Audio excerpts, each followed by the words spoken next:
Kdyby mi někdo před 10 lety řekl, že budu natáčet video pro online marketing, asi bych se jenom usmál a šel raději montovat kameru na plot. Ale víš co, dneska je jiná doba a opravdu člověk, když něco chce, musí opustit svoji komfortní zónu a jít do akce.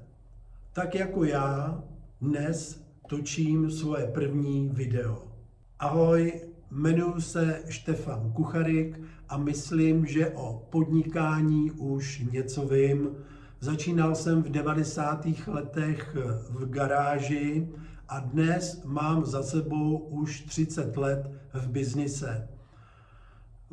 Vybudoval jsem firmu v oblasti bezpečnosti se zaměřením na ochranu osob a majetku prostřednictvím bezpečnostních systémů, jako jsou alarmy, kamerové systémy, přístupové systémy a tak dále.